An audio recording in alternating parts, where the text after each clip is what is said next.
Karena saya kalau orang bisnis Pak, kan kita hitung ya, semua bisnis itu kita hitung modalnya, kemudian kita hitung modal itu kalau kita pakai untuk bisnis, kembali investasinya itu berapa tahun, lalu biaya operasionalnya berapa, uang sewa berapa, bayar karyawan berapa, kalau kita bisnis jualan, stok barang berapa, cash out stok barang ini menjadi uang kembali berapa lama, itu semua kan ada hitungannya. Saya selama kerja itu saya ngitung-ngitung itu terus Pak. Sedangkan di 3i ini bisnis sangat simple. Saya nggak usah pusing-pusing seperti itu. Dan bisnis ini pasarnya sangat besar. Karena saya saya kan backgroundnya sekolah marketing. Kalau orang marketing hanya lihat pangsa pasarnya seberapa besar. Mungkin orang lain kalau dari kalangan menengah ke atas melihat ini bisnis 350-an, ngapain gitu kan, kok uang kecil. Tapi kalau saya 350, saya lihat, wah ini bisa menjangkau seluruh masyarakat Indonesia. Ini bisnis sejuta umat, marketnya besar. Dan saya malah wah, lihat ini pasarnya luar biasa. Kemudian ini tidak jualan barang. Jadi saya nggak perlu mencari customer yang butuh kan. Semua orang ingin hidup lebih baik. Semua orang ingin menabung. Jadi dari situ saya udah lihat, wah ini bisnis bagus banget. Jadi kita nggak usah gengsi. Ini Salim Group.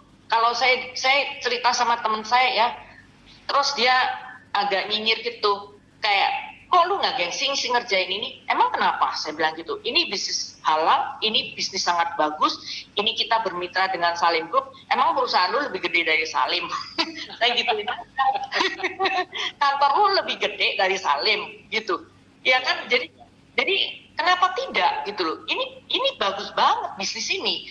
Jadi kita nggak perlu malu, kita nggak perlu gengsi. Ini luar biasa bisnis ini. Dan saya punya ambisi kalau sampai 3i ini ya, mudah-mudahan bisa jadi program perusahaan-perusahaan supaya bos-bos itu lebih memperhatikan karyawannya dengan mengizinkan menjalankan 3i di kantornya. Jadi mereka itu ketika pensiun bukan cuma dapat pesangon aja, pesangon itu bisa habis, tapi mereka bisa mempunyai bisnis. Pada prinsipnya Pak, semua orang itu ingin punya bisnis. Walaupun dia di kantor itu posisinya direktur, GM, gajinya 100 juta, tapi itu bukan milik kita Pak. Suatu hari pekerjaan itu akan hilang.